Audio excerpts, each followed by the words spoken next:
Episode 5, Take a Digital Sabbath. Welcome to the Weeklyish 7. 7 minutes, 1 tip, sometimes with prizes. I'm Marc Schelske, and this is a video resource for your growing intentional life. If you're like me, there's a persistent influence in your life that's undermining your focus, your ability to listen, and maybe even getting in the way of hearing God's voice. Who is this bad influence in your life? Find out in just a moment. At the end of the show today, I'm going to be giving away 5 copies of Keith Farron's book, 10 Tips for Liking the Bible, which I have to say is a really great book. People who commented on the last episode of this podcast got entered in a drawing. 5 of you are going to win. Stick around for that.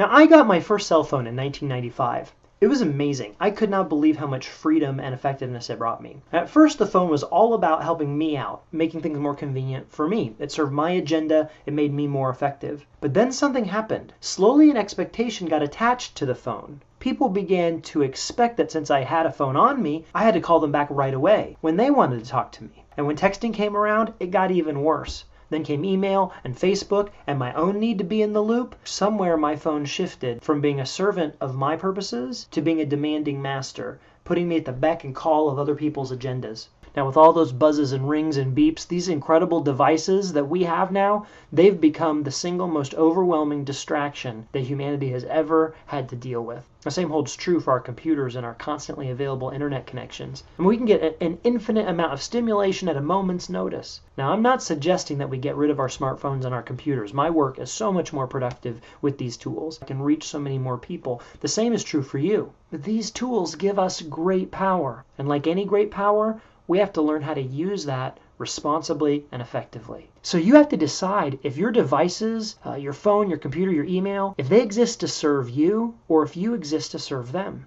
It sounds like a crazy question, I know. Of course they exist to serve us. But once you've asked yourself the question, take an honest look at your actual life and see what your behavior says. When you go on vacation, can you leave your device behind? When you go out to eat with your family or friends, how long does it take before you check Facebook or your email? What's the first thing you do in the morning when your alarm goes off? Does it involve checking anything on your phone? What's the last thing you do before you go to bed? How do you feel emotionally if you leave the house without your phone in your pocket? See, your answer to these questions will let you know quick, is the phone serving you and your agenda? Or are you serving it? If you're serving it, then it's time to reassert your authority. Now, in the next episode, I'm going to share some ideas with you to help you do exactly that. But today, we're going to start with the nuclear option. Today's tip, put your phone or other digital devices in their place by taking a digital Sabbath.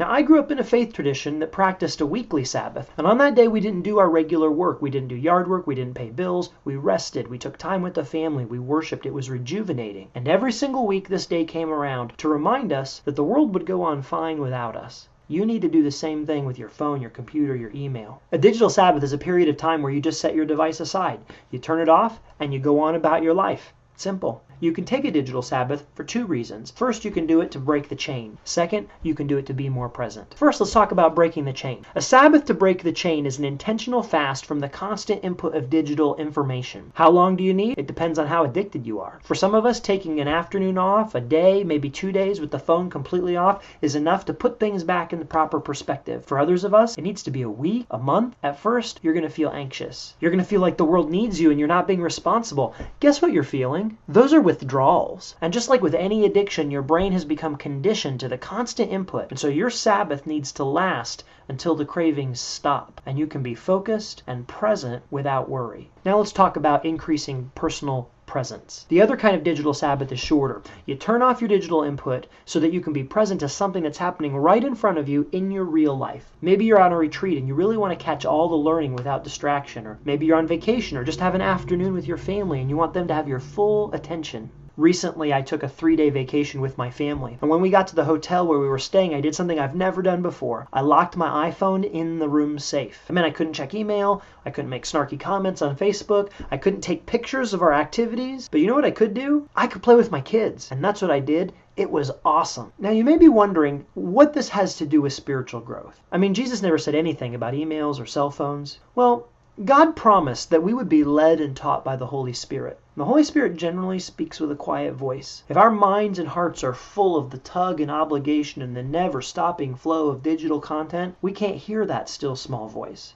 Hearing the Holy Spirit generally happens in moments of pause or silence. But if all of those moments in your life are full because you're on your phone checking Facebook or playing Angry Birds or sending out another tweet, you're not going to have that space to hear. The personal reflection and the quiet that our souls need to grow, it can't happen if we're filling that space with digital noise. These tools are incredible. They give us amazing reach in the world. Don't let such incredible tools accidentally steal your spiritual growth. Take ownership and declare a digital Sabbath. Now, I've posted a number of resources to get you started on this in the show notes on my blog. Now, today we're giving away 5 copies of the book 10 Tips for Liking the Bible by Keith Farron. If you're serious about having the Bible more present in your life, start here. If you don't win today, head over to Keith's website, it's in the show notes, or go to Amazon and pick yourself up a copy. This is a really great and helpful book. Today's winners, because they left comments on my blog and on Facebook, and I drew their name, those winners are Miranda Laws, Andrea Adams, Kenneth Anderson, Joan Bowen, and Susan Evans. You'll be getting an email from me with instructions for how to get your book. That wraps up today. Head over to the blog page for this episode, and below the show notes, answer this question. How do you make sure that your digital devices serve your purposes